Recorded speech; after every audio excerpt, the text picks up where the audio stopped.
and Dara Boone. Joining me this week are Andy Parsons, Holly Walsh and Josh Widdicombe, Chris Addison, Hugh Dennis and Gary Delaney.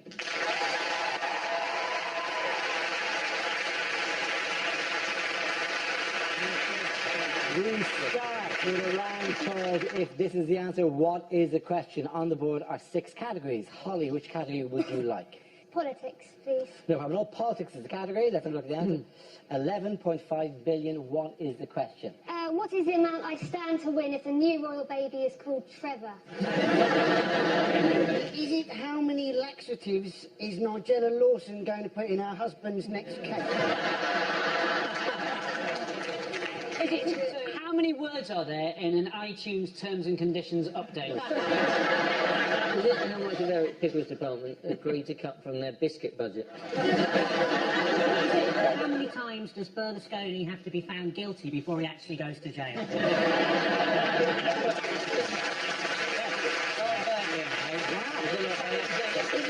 How many times a day do I currently have to listen to Get Lucky by Daft Punk? How many Tesco club card points do you need for 10p off a pack of cereal? How much has Dara Breen got his legs insured for? You've never seen, you know how magical they are. Is it how many times does a former Radio 1 DJ delete his internet browsing history when the doorbell rings?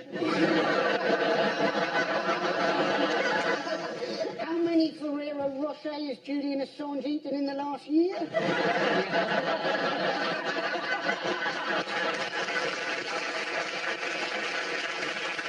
Is it quite simply, think of a number?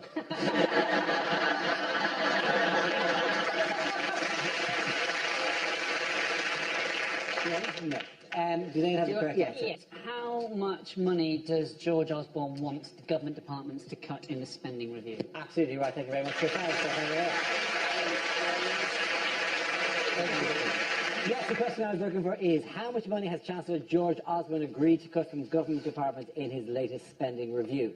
Do we know when the spending review is supposed to kick in? When is this for? Well, this spending review, it's essentially cuts, isn't it? Yes. They call it review, but they mean cuts. Yes. I mean, imagine we all spoke like politicians. I, in fact, reviewed my toenails this morning, so I haven't been for a hair review for some time.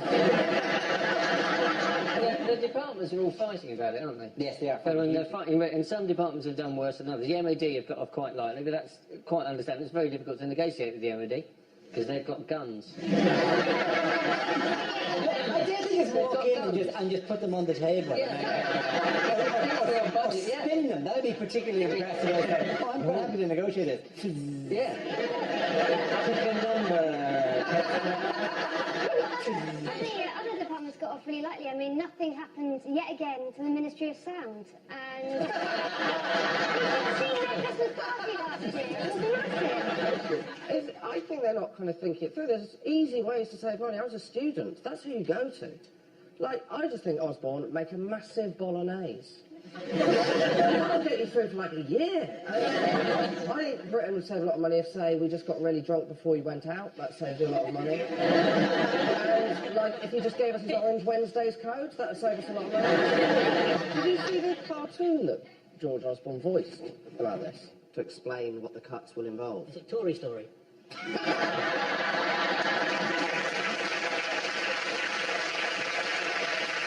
What type of pensioners are being singled out in this? Rich pensioners. Rich pensioners. The worst of all the pensioners. No. How do we know which ones are rich? How do we possibly estimate? Have they got a blue light underneath their trolley? No, that is Dave's not rich. Dave's pensions what talk like that, yeah? There'll be people going, can I have my pension, yeah, blood, yeah? Besides, like, totally needing some beans and that. So what they need to do, the government, they've got to cut stuff, and they've just got to think out of the box, haven't they? So they could, in fact, cut old age benefits and cut youth unemployment if they did a very logical thing, which is allow old people to burn young people. I'm just not thinking. They're just not thinking. Right, they're not thinking. Why did that not come to them? I don't think somewhere there's a dry whiteboard with that written and a line gone through it. Somebody who had that. Let the weak die, burn young people. Don't rub it off, just put a line through it. It might come back. We're just going to put a pin in that one. We might come back to it again. By the way, what did Labour say they would do about these cuts if they win the next election, which takes place before these cuts go Edmund away? said he would keep them exactly the same. There's only one policy he's going to change, he said, and that was immigration policy, and that is basically to prevent his brother from coming back to In other news, who proposed a singing duet with George Osborne recently? It was a soul singer, wasn't it? An American soul singer called Jeffrey Osborne. Jeffrey Osborne, And the yes. reason he did it was because at the G8 last week, Obama kept on calling George Osborne Jeffrey. He did it throughout the meeting. Three times in a meeting. Three times in a meeting he called him Jeffrey because he got very, very confused. I don't know how he confused him with a soul singer, because everyone knows George has no soul. It was he called Osborne Jeffrey and he called Cameron and Clegg Zippy and Bungle. Obama's just getting revenge for the time that Prince Philip called him waiter. It's so cool. I would worry now if I met Barack Obama that he would call me Anne.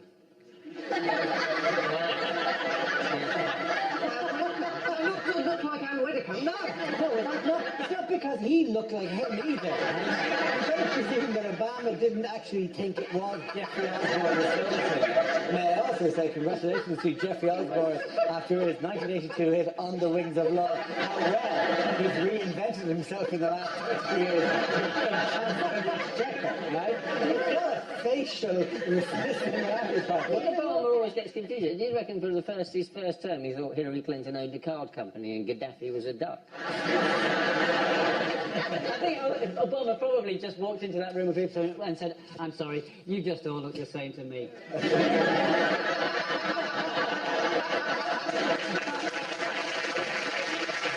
In other news, which former European leader is facing doing jail time? I'm hoping it's Hitler.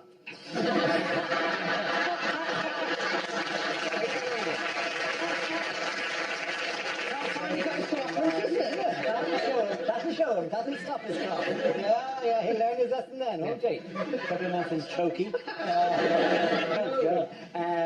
No, who is it? Berlusconi. It's Silvio Berlusconi, Yeah. who got He's jailed been- for 7 years. Yeah, 7 years for sleeping with an underage prostitute, but he's offered to serve 25 if he can share a cell with her. To be fair to Berlusconi, people get at Berlusconi, but to be absolutely fair to him, he's one of the very few politicians who has genuinely tried to engage young people in politics. You know, he sent around to collect this, the underage prostitute, who he sent around to collect her from jail. Mick Jagger. No. He sent around one of his ministers who used to be a showgirl. Send it to my ministers. Dun, dun, dun, dun, dun, dun, dun, dun, dun, dun. No, I need you in minister mode. Oh, takes off the big feather thing. What do you want? Berlusconi had an excellent record, actually, of employing women in government. What he'd do is he'd see a woman that he fancied, ask her if she wanted a job, and then give her one in the cabinet.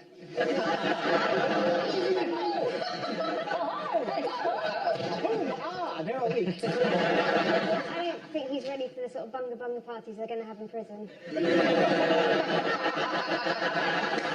You think he needs to be wearing some kind of bunga? Yeah, the thing that really hurts me about bunga. What the thing that really irritates me about bunga, right, is not that I haven't had bunga, but I'll die never knowing if I've had bunga. There's no one explain what bunga is. And I'm right to think that I've done a lot of things, and maybe bunga was one of them. In other news, which fashionable pair be in trouble with the law? Is it Wallace and Gromit? Yes. It's Dolce & Gabbana. It is Dolce & Gabbana. Why are Dolce & Gabbana? They've been convicted of tax fraud in Italy, which is like being convicted of paying for underage sex in Italy. I think this is a great example of the trickle-down effect of high fashion, because they actually committed tax evasion in 2005, and only now has it hit the high street.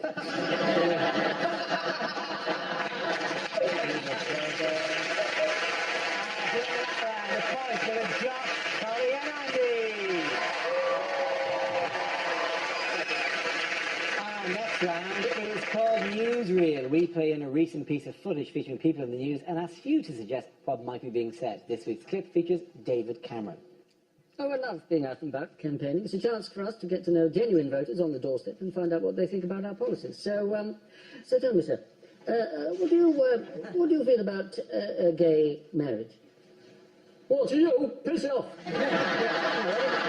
If we just step up here for a minute, just got a small chore to do. There we go. That's Boris's house. I'm just popping a dog turd through the door. I think that's enough campaigning for now. I'm a bit tired. Haven't had a holiday since Ibiza. That's nearly 3 weeks ago. So. Oh, hello.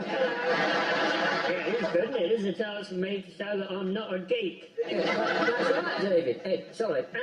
Yes, I'm not a geek. I tell you what, though, why there's so many leaves, but there's only one tree? Perhaps we should just get on with campaign. Let me go in here. Oh, good, a shop. I can buy some Sinex. Hello, I'm the... Oh, there's no need for you to introduce yourself, young man, and don't tell me who you are. You're from Wallace and Gromit. Anyway, welcome to Liberal Democrat HQ. This is a very important thing. We're stuffing thousands of envelopes with my job applications. We're going to select. Hello, Nigel Farage here. I drive a big purple bus. That's a euphemism. Anyway, people understand UKIP's policy on immigration, but we have others. I believe, for example, that all British people should be allowed, like me, to dip their clothes in mustard.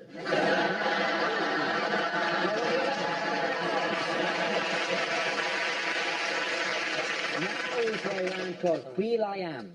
This game involves Andy, Gary and Josh. So if you could make your way to the performance area, please. This round is a stand-up challenge. I launch the wheel of news, and whoever it chooses to stop, one of our performers will step forward and talk about that subject. The winner is whoever I think is the funniest. Okay, here we go. Let's have the first topic. Let's spin the wheel. The first topic is science and technology. Who wants to come in on that? Andy Parsons. I quite fancy being a wind farmer. Because I think out of all the farmer jobs, it's got to be the easiest, isn't it? You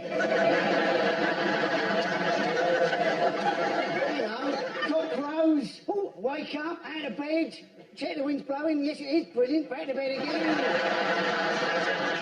Alternatively, you know, cock crows, out of bed, wind's not blowing, sod all I can do about it, back to bed again. Because they never actually invent what you want them to invent. I am still waiting for a decent alarm clock, yeah? Maybe one that doesn't, in fact, alarm you. Maybe one that just nudges you awake, right? Gives you a little cuddle, makes you a cup of tea, a little tickle downstairs, then phones up work, so you can't come in.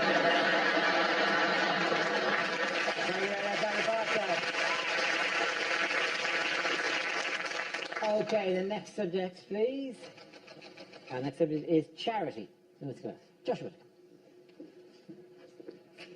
Charity work doesn't always go well. I had a situation when I was 10 and my school was raising money for the local church roof, because it's always the church roof.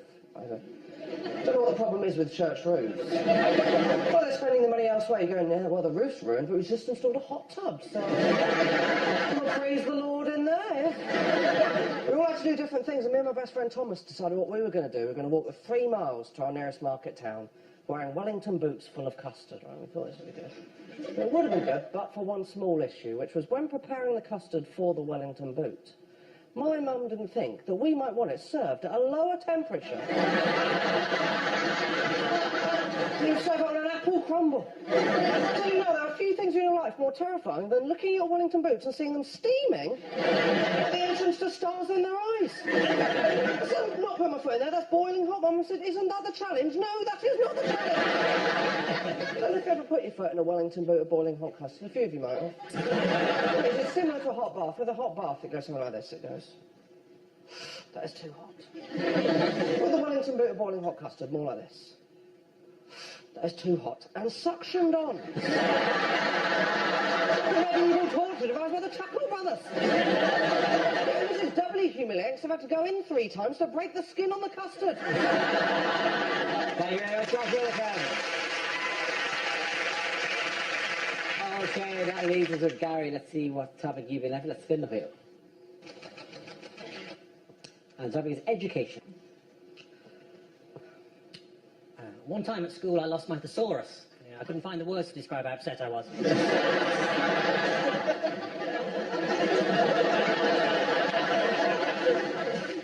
I remember sitting in psychology class learning about Pavlov, thinking, no stupid dogs.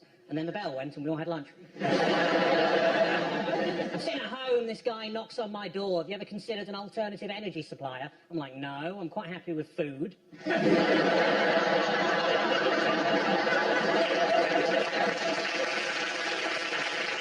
That'd be a tough job, going around door to door, encouraging people to photosynthesize. I can give you the leading cause of anaphylactic shock in a nutshell. I've got the memory of an elephant. I remember one time I went to the zoo and saw an elephant.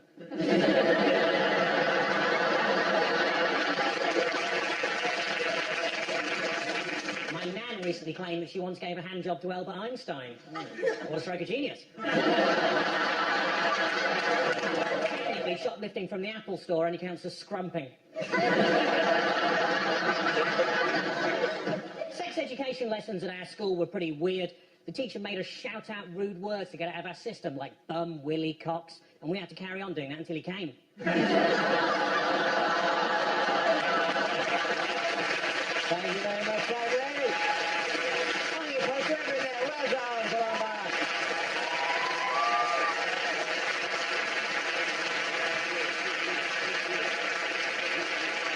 Now we play a round called Picture of the Week. I show the panel a topical image and ask them to tell me what is happening. So, teens, what is going on here? Have they revealed the new title sequence to Dad's Army? Are you sure it's not the new EasyJet route from London to Glasgow? Is it a route from Hawaii to Ecuador made longer to accommodate the length of new in-flight movie The Hobbit? Is it the carbon footprint of a fair trade grape? Is it in fact the school run for Angelina and Brad?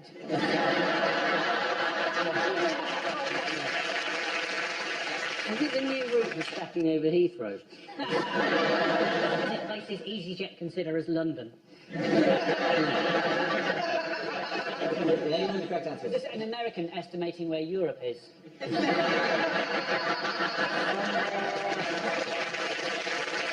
It's the route that Edward Snowden is attempting to take to avoid US justice. That's absolutely right. Thank you very much, Jack.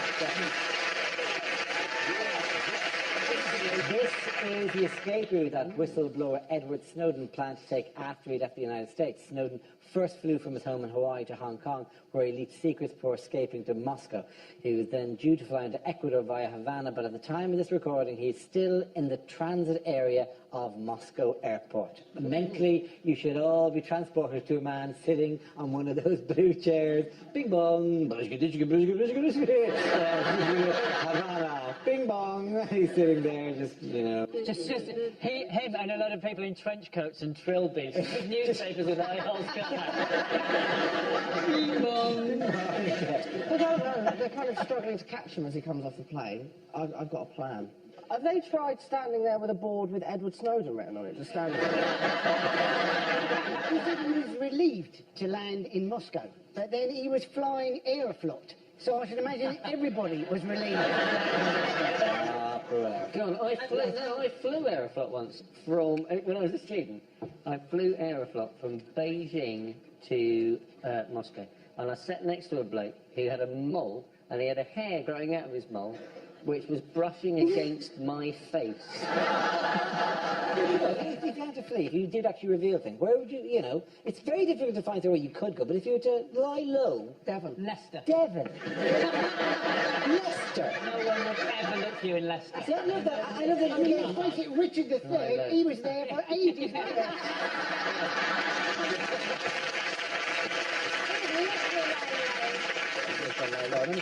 So my wife would say, where would you go if you had to lie low? She went, probably my parents' house. You're not getting the immediacy I'm trying to get across here. She Right? thought you said, where would you go if you wanted to lie low?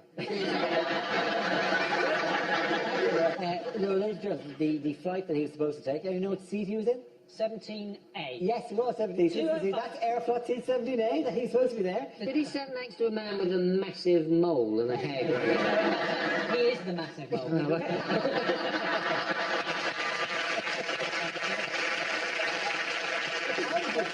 They released a statement going, where is he? He's where he's always been. he's in our hearts.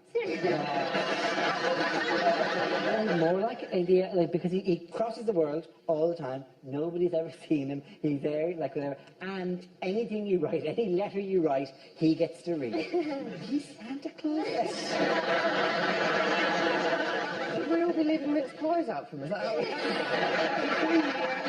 We'll trap him in the end with just a little glass of cherry. Mommy, look, Edward Snowden's been here tonight. The carrot was half eaten. the nails have been wrecked? Who could we soon be seeing on the back of a £5 note? Is it the Queen? Okay, depends which way you turn the note. You're absolutely right, but I think let's define that as being the front of the note, right? Who's on the other side of the note to the Queen? Unlike the earlier question, I hope the answer isn't Hitler this time. It's at the moment, it's someone called Elizabeth Fry, isn't it? Yes, it is. Who is, I think, Stephen's mother, or the person who invented Turkish delight. Who's going to be on it, and there's been a bit of controversy because he's knocking off a lady, Elizabeth Fry. And if he was From the note, rather than getting it. that'd be a hell of a note, though, wouldn't it? You fold it a certain way, they start doing it. This is the proposed £5 note with Church's face on it. Yeah, and mind you, critics of their big saying, well, that means there'll be no women on the note, have been assuaged by a move to the... I think they should have a feminist icon on it. Not least because it means it'll be very uncomfortable for men to go to strip joints. It's like them having to put Emmeline Pankhurst in a woman's G-string. I was just going to say, and I'm not a huge expert on them, but if you're putting fivers into a G-string, you're at like the most low-rent strip joint. It really is. Look at the long view when you go, one of these, maybe? £5 for you. I have some change. How much do I get for £4.20?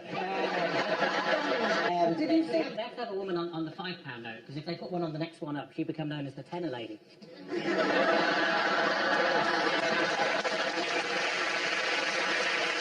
If you were governor of the Bank of England and it was your choice who goes on the notes, wouldn't you have a bit more fun than that when you go fiver? That's me in Menorca. That's me meeting Kofi Annan at 20. Naked lady. How did that get in there? That may have got some of the other prototypes are included further on, because this is an ongoing debate, to change them all the time. Yeah. For the fiver, the initial plan was to have this. And then the value rises steadily. For the tenner, obviously, we have this. Jaunty face, 20 quid. That actually works. That actually shockingly does. That really means something. Don't stop you spending that. That's No way you go, oh, no. No, I have to keep that. I see one. Put that back in your pocket. The issues of nation and nationality. So this is the €50 note, which was. You look a bit like Gorbachev with that fire.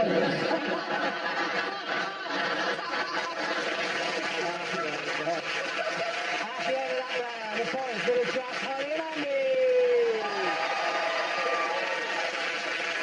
Now we turn to scenes we'd like to see, so if everyone can make their way over to the performance area. I'll read out this week's topics and then we'll see what the panels can come up with. Okay, here we go. The first subject is things you wouldn't hear on a fitness DVD. Okay, let's get you sweating in your own living room. I know you're an illegal immigrant.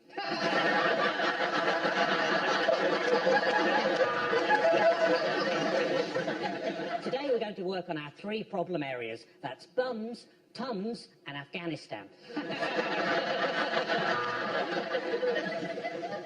Do you want rock-hard buns? Then you need to get to Greg's at around 5 o'clock in the afternoon. Really stretch it out. Come on, really stretch it out. You're nearly there. Can you feel the burn? Can you? Good. Okay, now you've got your leotard on. We can do the exercise. So that's 3 minutes in, and it's time to wave goodbye to our American viewers.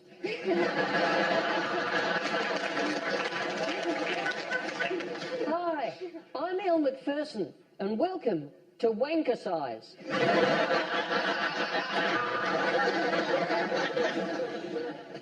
Hello and welcome to Get Thin on Heroin. I got rid of all the extra weight I had when I was pregnant just by leaving him on a stranger's doorstep.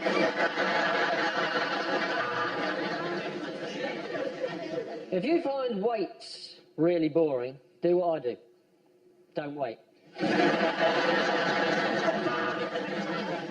Now, I find squats very important because I can't afford to pay my own rent. Are you still too big to fit into that dress? Don't worry about it. Just go to Leeds. The women there don't seem to give a shit.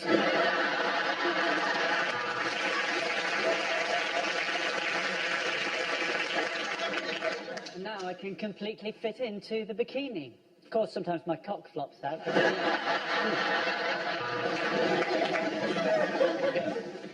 Hello and welcome to Pilates at Home. All the fun of Pilates without the embarrassment of farting in a church hall. Hello, and welcome to Dara O'Brien's Bunga Bunga workout.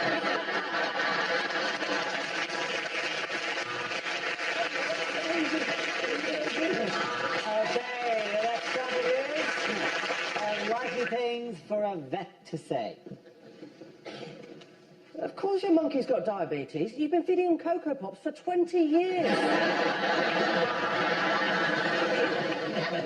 I know it's expensive, Mrs. Smith, but if you want your cat put down, you're going to have to make 9 appointments.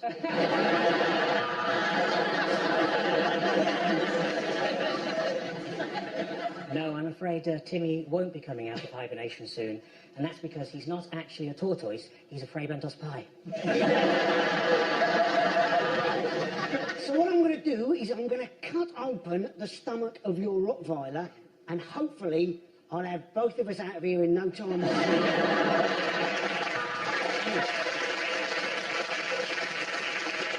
Oh, if only they could talk, I'd be in prison.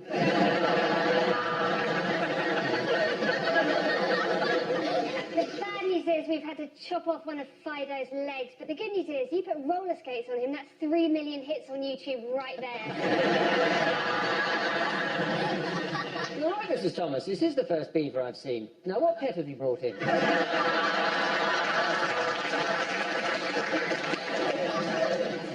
The good news is your snake has survived. The bad news is he's never going to walk again.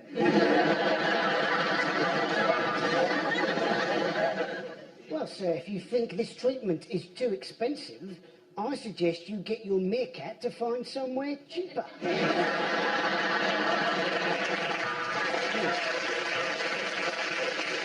Well, yes, your horse is a little bit overweight, but it's nothing to worry about.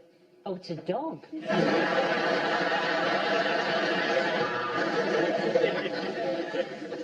We just had the test results back on the cows, and it's not good, I'm afraid. They're 10% horse meat.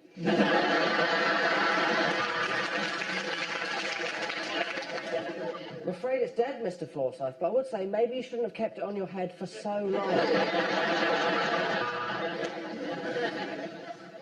I'm afraid I'm going to have to put your dog down. Rover, you're a fat, lazy arsehole who couldn't catch a single Mr. Johnson, you spoil that dog. Not only are you overfeeding him, but he's quite capable of licking his own balls.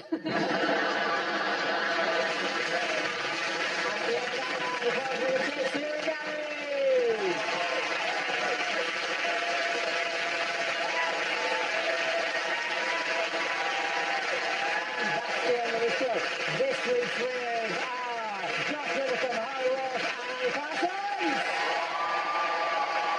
Congratulations to Chris Harrison, Douglas and Gary Delaney. Thanks for watching and good night.